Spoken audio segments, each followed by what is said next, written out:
ប្រពន្ធបងហ៎ចាស់ក៏ចាស់មិនចេះធ្វើខ្លួននេះស្កើឲ្យពេញក្បាលបងឯងមកឆ្លាញ់អូនវិញមកមកជាមួយពេលណានោះអត់ដឹងទេដូចឆ្លប់ស្គាល់អូដូចមីងវិន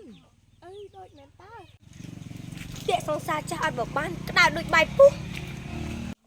អូយថោយករឿងនេះទៅប្រាប់ម៉ែអីតាយើងទៅប្រាប់ម៉ែផ្ទះអត់ថ្ងៃហ្នឹងហ៎រយចាប់ក៏មិនឃើញទៀតយកទៅលក់ឯកសារតាណាតណៃមីងវាមកយកហើយអត់ដឹងតាណាម៉ែខ្ញុំឃើញពុកមាត់ជាមួយស្រីស្អាតនោះនៅខាងនោះអស់មីងវិន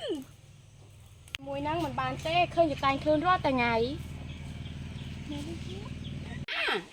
ធ្វើដៃមកពីទិញស្ប៊ូលាងចានអត់ពីយប់ហើយ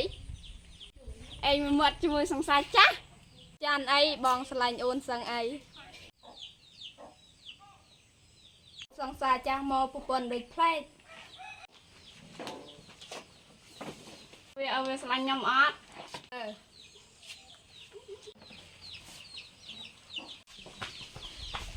តាយើងទៅស្ដាប់វិញធន់តាយើងទៅស្ដាប់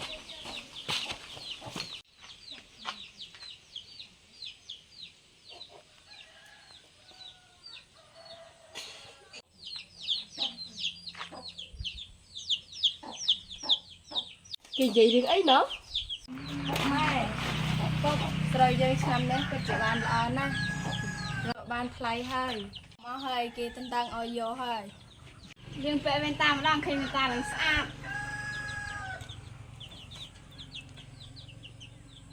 ស្អាតតើម៉ែឆ្លាញ់គ្នាអត់រាល់ថ្ងៃហ៎បានឆ្លាញ់ទាំងកូនអស់ពីកំមុំកាលយើងនៅពីកំឡោះកំមុំរឿងអីពុកម៉ែមកចាំពុកប្រាប់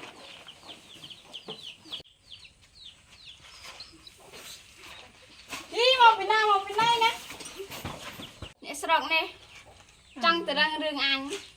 រំលឹករឿងចាស់ប្រាប់ទៅកូនកំមុំអញពុកម៉ែប្រាប់មក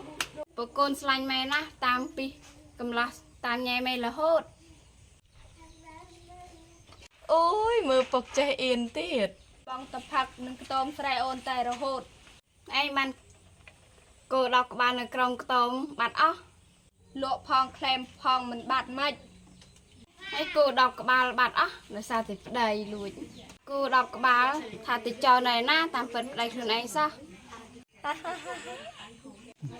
ស្អីអីឲ្យពួកហងពីកំឡោះខូចណាពុកពីកំឡោះពុកធ្លាប់បាត់អីអត់បាត់តើបានម៉ូតូមួយគ្រឿងម៉ែតើចេះទៅជប់សង្សារចាស់គាត់នៅពីកំមុំកុំមាត់កូនរឿងអីកូនម៉ែឯងប្រាប់អីថ្ងៃពុកបាត់ម៉ូតូនោះមិនពុកជិះទៅចង្ការម៉ែតាមលួចដល់ចង្ការគាត់យកទៅបញ្ចាំយកលុយចាក់ឆ្នោតក៏ចាក់ខុសម៉ូតូក៏ដាច់តែគេកុំទៅចាក់ឆ្នោតចាក់អីវាមិនរីកចម្រើនទេប្រឹងរកប្រឹងធ្វើស្រែធ្វើចង្ការបានមានចាឲ្យវាខ្ញុំឈប់លេងទៀតហើយអនុស្សាវរីយ៍ពុកម៉ែពីកំឡោះពីកំមុំមុំតែអ្នកភូមិមិនលួចស្ដាប់ឬពុកម៉ែមិនដឹងជាណិតឬសាច់ទេមានហើយផ្កាគួររឿងពុកម៉ែជួយចាត់ណា